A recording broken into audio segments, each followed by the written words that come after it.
दास्तान खौफ की, शॉर्टकट वाली सड़क और वो साया। पिछले एपिसोड में आपने सुना कि नेपाल से पूर्णिया लौटते वक्त शॉर्टकट वाली सड़क पर अनुराग और उसके दोस्तों का एक साया बार बार पीछा कर रहा था और उनके साथ अजीब अजीब डरावनी घटनाएं हो रही थीं। फिर अमृतांशु के साथ वो अनहोनी हुई और बाकी दोस्त किस तरह डर और दहशत के साए में गाड़ी में बैठे थे। तभी उनकी गाड़ी बंद हो जाती है। ड्राइवर ने गाड़ी स्टार्ट करने की कई बार कोशिशें की, लेकिन उसकी हर कोशिश नाकाम रही। गाड़ी की लाइट खराब होने की वजह से कुछ दिख भी नहीं रहा था। सामने दिख रहा था तो बस दूर तक अंधेरा ही अंधेरा। ऊपर से दिसंबर की इस सर्द रात में अब कोहरे ने पूरे इलाके को घेर रखा था। हालात ऐसे कि 10 मीटर आगे का भी कुछ सही से ना दिखे। सड़क के एक तरफ दूर तक फैली नदी और दूसरी तरफ घना अंधेरा जंगल। वहां के हालात ऐसे थे कि दिन के उजाले में डर के मारे लोगों की जान निकल जाए। और यहां तो रात के 2-2:30 बजे इन दोस्तों के साथ इतना सब कुछ हो चुका था कि अब इनमें सोचने समझने की सूझबूझ तक नहीं बची थी। सर्दी की इस रात में पसीने से ये लोग पूरी तरह से भीग चुके थे। शरीर थर थर कांप रहा था और किसी के गले से कोई आवाज तक नहीं निकल पा रही थी। गाड़ी के अंदर रोशनी का एक कतरा तक नहीं था। डर के मारे गाड़ी से बाहर निकलने की किसी की हिम्मत नहीं हो रही थी।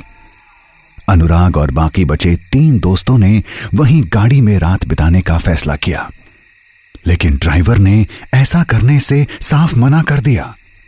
ड्राइवर बोला, अगर आप लोगों को अपनी जान प्यारी है तो यहां से भाग निकलो, नहीं तो हम में से कोई जिंदा नहीं बचेगा। वो आ गई है। प्रांजल ने डरते हुए पूछा।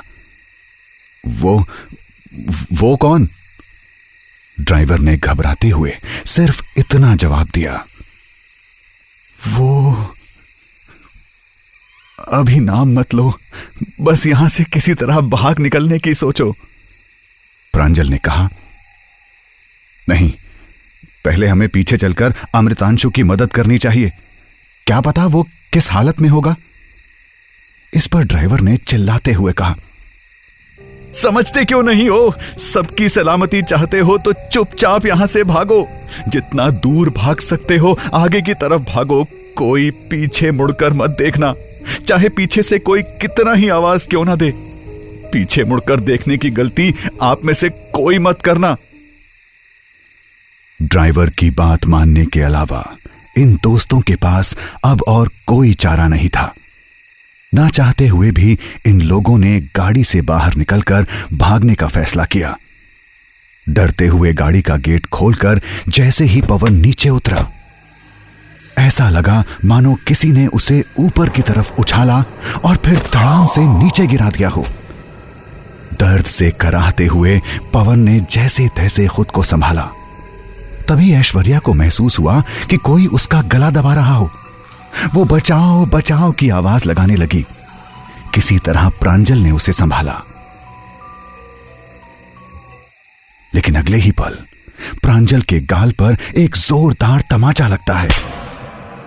थप्पड़ की वो तेज आवाज सभी दोस्तों ने सुनी, लेकिन थप्पड़ मारने वाला हाथ किसी को दिखाई तक नहीं दिया। इन सभी दोस्तों के साथ अजीबोगरीब हरकतें हो रही थीं। किसी के समझ में नहीं आ रहा था कि क्या करें। ड्राइवर ने बिना समय गंवाए टॉर्च की रोशनी जलाई और सभी से भागने को कहा। चारों दोस्त गिरते पड़ते आगे की तरफ भागे जा रहे थे और बचाओ बचाओ चिल्ला रहे थे, लेकिन इस सुनसान शॉर्टकट सड़क पर इन सब की चीख पुकार सुनकर मदद करने वाला कोई दूर दूर तक नहीं था। अभी कुछ वक्त पहले तक आसमान में जो बादल मंडरा रहे थे अब उन्होंने भी खेल दिखाना शुरू कर दिया और अचानक तेज बारिश होने लगी। तेज कड़कती बिजली की रोशनी में सड़क के बीचों बीच इन सब का रास्ता रोके वो बड़ा सा साया फिर से दिखाई देने लगा। अब चारों दोस्तों की हिम्मत जवाब दे गई थी। इन सबको अपनी मौत सामने दिख रही थी। इनके हाथ पैर वहीं थम से गए। आंखों के सामने बिल्कुल अंधेरा सा छाने लगा। लेकिन तभी ड्राइवर ने हिम्मत बंधाते हुए कहा, सब एक दूसरे का हाथ जोर से पकड़ लो और हनुमान जी का नाम लेते रहो। कोई किसी का हाथ मत छोड़ना, चाहे जैसे भी हालात हों। ड्राइवर ने हनुमान चालीसा पढ़नी शुरू की। वो जोर जोर से बोलने लगा, भूत पिशाच निकट नहीं आवे, महावीर जब नाम सुनावे। भूत पिशाच निकट नहीं आवे, महावीर जब नाम सुनावे। बाकी चारों दोस्त भी ड्राइवर के साथ हनुमान चालीसा दोहराने लगे। देखते ही देखते वो साया सड़क के बीच से हटकर किनारे हो गया, लेकिन जोर जोर से चिल्लाने लगा। उसकी चीख से वहां का इलाका गूंज रहा था और इन सभी लोगों के रोंगटे खड़े हो रहे थे। लेकिन वो चाहकर भी इन लोगों को छू नहीं पा रहा था। कुछ देर तक वो साया इन लोगों का पीछा करता रहा, इनके आसपास आने की कोशिशें भी करता रहा, लेकिन इन्हें छू नहीं पाया। कुछ दूर भागने के बाद जंगल और नदी का रास्ता खत्म हुआ और दूर किसी जगह पर एक रोशनी दिखाई दी। भागते हुए लोग वहां पहुंचे तो एक मंदिर दिखा। इन सब की आवाज सुनकर पुजारी आधी नींद में हड़बड़ाते हुए उठकर बाहर आया और उन सबको मंदिर के अंदर ले गया। पुजारी सब कुछ समझ चुका था। उन्होंने सिर्फ इतना पूछा, क्या तुम लोगों का भी वो पीछा कर रही थी? अनुराग ने घबराते हुए कहा, वो हमारे पीछे पीछे आ रही है, वो हम सबको मार डालेगी। पुजारी ने सभी को समझाते हुए कहा, अब तुम भगवान की शरण में आ चुके हो, वो पिशाचनी तुम्हें छू भी नहीं पाएगी। तुम लोग निश्चिंत होकर आराम करो। कुछ देर शांत होने के बाद प्रांजल ने पुजारी से पूछा, बाबा वो कौन है और हमें क्यों मारना चाहती है? तब पुजारी ने कहा, कुछ साल पहले की बात है। रात के समय इस सड़क से एक पति पत्नी और उनका बच्चा गाड़ी से कहीं जा रहे थे। कुछ लुटेरों ने लूट पाट कर उनकी हत्या कर दी। दूसरे दिन उस आदमी और बच्चे की लाश तो मिली, लेकिन उस औरत का कुछ पता नहीं चला।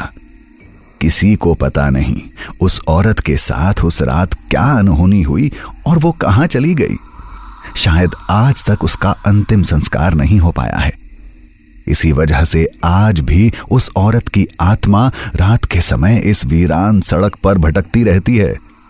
इस रास्ते पर आने जाने वाला हर इंसान उसे अपनी मौत का जिम्मेदार लगता है और हर किसी से वो बदला लेना चाहती है।